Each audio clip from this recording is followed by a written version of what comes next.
तो hello everyone, कैसे हो आप सभी लोग। आशा करता हूँ सभी ठीक होगी।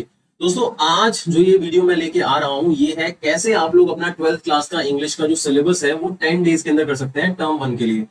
जैसा कि हम सभी जानते हैं कि अभी जो अक्टूबर का मंथ है इसके अंदर कई सारे बच्चों के हाफ ईयरली एग्जाम है जिसको हम टर्म वन एग्जाम्स के नाम से भी जानते हैं।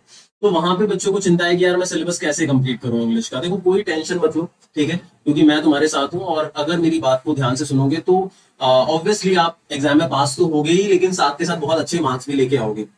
करना क्या है, सबसे पहली चीज, आप लोगों के पास रिसोर्स होना चाहिए। यार मैं एक रिसोर्स पे रिलाई कर सकूं कि हाँ यार ये चीज मुझे यहाँ से करनी है। अब रिसोर्स में क्या क्या चीजें होनी चाहिए, जैसे वीडियो जिसके थ्रू आप अपनी प्रिपरेशन कर सकते हो। दूसरी चीज, नोट्स होने चाहिए आप लोगों के पास। तीसरी चीज, आप लोगों के पास सैम्पल पेपर्स होने चाहिए जिससे आप प्रैक्टिस कर सको। अगर ये तीनों की तीनों चीजें आपको अच्छे तरीके से मिल जाती हैं तो आपकी प्रिपरेशन जो है ये बहुत ज्यादा अच्छी हो जाएगी और आपके मार्क्स भी बहुत अच्छे आएंगे। तो सबसे पहले हम बात करते हैं वीडियोस की। देखो, वीडियोस की अगर बात करूँ तो जो तुम्हारा सिलेबस है उससे रिलेटेड तुम अपनी प्रिपरेशन पूरी कर सकते हो। अब देखो, वैसे तो गवर्नमेंट स्कूल जितने भी होंगे उसमें लगभग सेम ही सिलेबस होगा कि फ्लैमिंगो से पहले 4 चैप्टर आ रहे हैं, पोम्स 3 आ रही हैं, विस्टास से 4 चैप्टर्स आ रहे हैं। लेकिन मैं ये मान के चलता हूँ कि कुछ बच्चे ऐसे हैं जिनका सिलेबस थोड़ा डिफरेंट हो सकता है। तो मैं क्या कर रहा हूँ, मैं प्लेलिस्ट के अंदर सारी की सारी जो वीडियोस है वो एक साथ अटैच कर रहा हूँ। आपका जो सिलेबस है वो आप आसानी से कंप्लीट कर सकते हो, ठीक है। दूसरी चीज है नोट्स। तो भाई नोट्स जो है वो है मेरे टेलीग्राम ग्रुप के अंदर, ये कंप्लीट नोट्स है। ये क्या है, कंप्लीट नोट है बच्चों। इसका मतलब क्या हुआ कि सारे के सारे चैप्टर के नोट, जिसमें हर एक चैप्टर के आपकी जो समरी एनालिसिस है वो हो गया, शॉर्ट क्वेश्चंस हो गए, लॉन्ग क्वेश्चंस हो गए, ठीक है, सारे के सारे क्वेश्चंस आपको उस नोट्स के अंदर मिल जाएंगे, हो जाएगा। और तीसरा है सैंपल पेपर, और सैंपल पेपर भी मैं टेलीग्राम ग्रुप के अंदर ही बच्चों को प्रोवाइड कर रहा हूँ, तो वहां से आपको मिलेगा।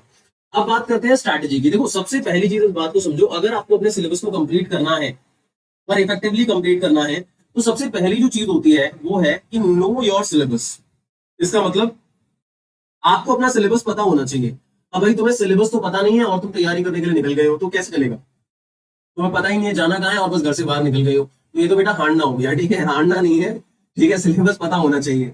सिलेबस पता होने के बाद बच्चों आप लोगों की कमिटमेंट होनी चाहिए कि हाँ यार मुझे कंप्लीट करना है अपना सिलेबस, जिसके लिए आपको एक पर्टिकुलर टाइम रखना पड़ेगा। अब कई सारे बच्चे क्या होते हैं, इंग्लिश को लेके वो कभी पर्टिकुलर टाइम रखते ही नहीं है। उनका ये होता है कि भाई किसी दिन पिटारे से इंग्लिश की किताब हाथ में आ गई तो थोड़ा बहुत पढ़ लिया और उसके बाद कुछ नहीं करना है। तो यार पर्टिकुलर टाइम रखना पड़ेगा, चाहे 3 डेज इन अ वीक रखो, चाहे रेगुलर रखो, या आधे घंटे का फिक्स करो, 1 घंटे का फिक्स करो, जो तुम्हें लगता है वो तुम्हें करना है। मैं तुम पे प्रेशर नहीं डाल रहा कि 1 घंटे ही देना है या 2 घंटे ही देना है, आधे घंटे ही देना है, जो तुम्हारे को मिल पा रहा है उतना दो। अब बात आती है बच्चों 10 डेज की। अगर मैं 10 डेज में बोल रहा हूँ तो यार एक बात सोचो, अगर मैं अभी कहता हूँ आधे घंटे में रोज दूंगा तो 10 डेज 5 घंटे हुए, 1 घंटे रोज दूंगा तो भाई 10 डेज जो है वो अल्टीमेटली यहाँ पे 10 घंटे हो गए। तो यहाँ पे 10 डेज का मतलब 10 डेज का टारगेट है कि आपको 10 डेज पढ़ाई करनी है और उस टारगेट को कंप्लीट करना है। अब वो टारगेट तुम्हारे हिसाब से अगर कम आवर्स में हो रहा है, 5 आवर्स में हो रहा है, दैट इज ऑल्सो ओके। तो इस टारगेट के अंदर क्या क्या चीजें आएंगी, लिटरेचर, दूसरे नंबर पे क्या आएगा, राइटिंग स्किल्स, और तीसरे नंबर पे क्या आएगा, रीडिंग, ठीक है। तो मैंने 10 डेज को कैसे डिस्ट्रीब्यूट करा है उसको समझो। देखो, सबसे पहले दिन मैं राइटिंग को लेके चल रहा हूँ। क्यों लेके चल रहा हूँ राइटिंग को, क्योंकि राइटिंग में कुछ फिक्स टॉपिक है, हमें वही करने हैं, ठीक है। जैसे राइटिंग में इन्विटेशन आप लोगों को करना है, आएगा ही आएगा क्वेश्चन इन्विटेशन का। दूसरा, नोटिस करना है, अगर किसी के सिलेबस में इन्विटेशन नोटिस में से कोई एक दिया है तो वो करेंगे, है ना। तीसरा क्वेश्चन है जॉब लेटर, जो आना ही आना है। जॉब लेटर के चॉइस में है रिपोर्ट, ठीक है। तो ये 4 टॉपिक है, ये 4 टॉपिक तुमने कर लिए तो राइटिंग सेक्शन तुम्हारा फिनिश है। समझ में आ रही है बात, ये टर्म वन की मैं बात कर रहा हूँ। और ये दोनों जो है जॉब लेटर रिपोर्ट, इसमें से एक करना है। तो मेरी सजेशन ये होगी, अगर तुम्हारे पास अभी कम टाइम है तो रिपोर्ट जॉब लेटर में से जॉब लेटर कर लो, ज्यादा अच्छे से लर्न हो जाएगा और ज्यादा मार्क्स भी आएंगे। क्योंकि रिपोर्ट में क्या होता है, सेल्फ कंपोजिशन भी करनी पड़ती है। लेकिन इन्विटेशन और नोटिस जरूर प्रिपेयर कर लो, क्योंकि दोनों के दोनों क्वेश्चन आएंगे। नोटिस नोटिस की चॉइस में और इन्विटेशन इन्विटेशन की चॉइस में। रही बात इनके कॉन्सेप्ट की, तो वो मैंने प्लेलिस्ट के अंदर अटैच कर दिया है, तो सारे के सारे कॉन्सेप्ट वहां से हो जाएंगे।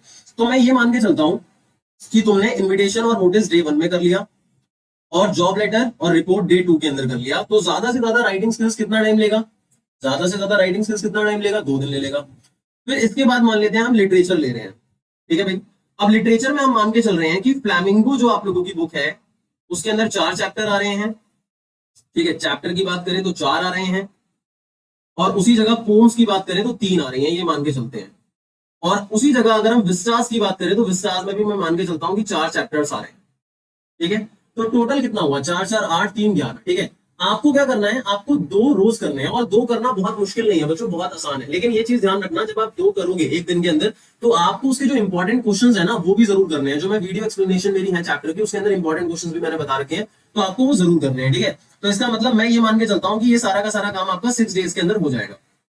11 है वैसे, मैं 12 मान के चलता हूँ, तो एक दिन में 2 करोगे तो 6 डेज में कंप्लीट हो जाएगा, ठीक है। अगर 1 घंटा रोज दोगे तो आराम से हो जाएगा, अगर आधा घंटा दोगे तो हो सकता है 10 दिन से आपके पास ज्यादा टाइम लग जाए, ठीक है। तो ये 6 डेज में कंप्लीट हो गया, ये 2 डेज में हो गया, 8 दिन हो गए। अब इसके बाद आ जाता है बच्चों तीसरा वाला पार्ट, जो कि है आपका रीडिंग स्किल्स वाला पार्ट। अब रीडिंग स्किल्स के लिए मुझे ऐसा लगता है कि जितना टाइम दो उतना ही कम होता है। तुम्हें क्या करना है, बस एक दिन प्रैक्टिस करनी है रीडिंग स्किल्स की। और प्रैक्टिस कैसे करनी है, जो कॉन्सेप्ट मैंने बता रखा है उसके बेसिस पे प्रैक्टिस करनी है। और जैसा कि मैंने बोला कि यार कोई टारगेट तो है नहीं कि इतना पार्ट कंप्लीट कर लूंगा तो रीडिंग स्किल प्रिपेयर हो गया, तो it is all about comprehension, कि आप कितना अच्छा कॉम्प्रहेंशन करते हो, उसी के बेसिस पे आप कर पाओगे। तो रीडिंग स्किल को मैं 1 डे दे रहा हूँ। और लास्ट का जो लास्ट का 10th डे है, जो लास्ट का 10th डे है, उसके अंदर मैं बात कर रहा हूं यहाँ पे, रिवीजन भी कर सकते हो अगर चाहो तो, और दूसरा किसी सैंपल पेपर को सॉल्व करके देख सकते हो। अगर सैंपल पेपर को सॉल्व करके देखोगे तो वो भी कहीं ना कहीं इनफ है। समझ में आ गई बात। तो इस तरीके से 10 डेज में तुम्हारा पूरा सिलेबस कंप्लीट हो जाएगा, सैंपल पेपर भी सॉल्व कर लोगे और कॉन्फिडेंस भी बहुत ज्यादा आ जाएगा। देखो मेरी बात मानो, पिछले 2 ढाई 3 सालों के अंदर तुम लोगों का बंटाधार हो गया है और तुम लोगों ने लिखना बिल्कुल छोड़ ही दिया है, लिखने की आदत तुम लोगों की बिल्कुल भी है नहीं। इसीलिए तुम चाहे कितनी भी प्रिपरेशन कर लो, बाद में एग्जाम को फेस करोगे तो दिक्कत होनी है। इसीलिए एग्जाम से पहले कोशिश करो कि तुम लोगों को पेपर अटेम्प्ट करके जरूर देखना है। जितना ज्यादा तुम पेपर को अटेम्प्ट करके देखोगे, क्वेश्चंस को अटेम्प्ट करके देखोगे, उतना ज्यादा तुम लोगों का फायदा होगा। तो अगर 10 दिन से ज्यादा का समय है तो सबसे ज्यादा टाइम लगाना सैंपल पेपर को परफॉर्म करने में। और हाँ, एग्जाम में जैसे बैठोगे ना 2.5-3 घंटे के लिए, उसी तरीके से 2.5-3 घंटे के लिए बैठ के पूरा पूरा पेपर सॉल्व करना है। समझ में आ गई बात। और अगर की होगी तुम्हारे पास तो उससे सॉल्व कर, उससे ये भी देख लेना है आपको कि कितना ठीक कर रहे हो, कितना गलत कर रहे हो। और रही बात यार, तो देखो लिटरेचर में आंसर करोगे सब्जेक्टिव वाले, तो वहां पे ग्रामेटिकल मिस्टेक फाइंड आउट करना बहुत जरूरी है। तो मैं तो यहाँ पे तुम्हारी भी नहीं कर पाऊंगा इंडिविजुअली, ठीक है। तो अगर तुम कहीं पे पढ़ते हो, तुम्हारा कोई बड़ा भाई है या बहन है, या फिर कोई ट्यूशन सेंटर है जहाँ पे कोई इंग्लिश का मेंटर है, ठीक है, तो आप उसके पास जाओ और वो आपकी ग्रामेटिकल मिस्टेक को फाइंड आउट करेगा। ये बहुत ज्यादा इंपॉर्टेंट है, क्योंकि ऑब्वियसली सब्जेक्टिव एग्जाम के अंदर ये चीजें भी बहुत ज्यादा मैटर करती हैं। तो आई होप दोस्तों आज की जो ये वीडियो है इससे आप लोगों को हेल्प मिली होगी। और अगर इसी तरीके की वीडियोस चाहिए तो मेक श्योर आप चैनल को सब्सक्राइब जरूर कर लो, बेल आइकन को जरूर हिट कर दो, ताकि मेरी लेटेस्ट वीडियोस की नोटिफिकेशन आप लोगों को सबसे पहले मिलती रहे। और मैं इस चैनल पे मोटिवेशनल वीडियोस भी डालते रहता हूँ, शॉर्ट्स डालते रहता हूँ, कॉम्पिटिटिव इंग्लिश जो है उससे रिलेटेड वीडियोस भी डालते रहता हूँ, ताकि आप लोगों का आगे जो एंट्रेंस एग्जाम्स आएंगे इंग्लिश के, उसकी प्रिपरेशन भी साथ के साथ होती रहे। तो मिलते हैं अपने अगले सेशन में, तब तक के लिए दोस्तों bye bye, take care, thank you so much for being here, lots of love and support to each and everyone.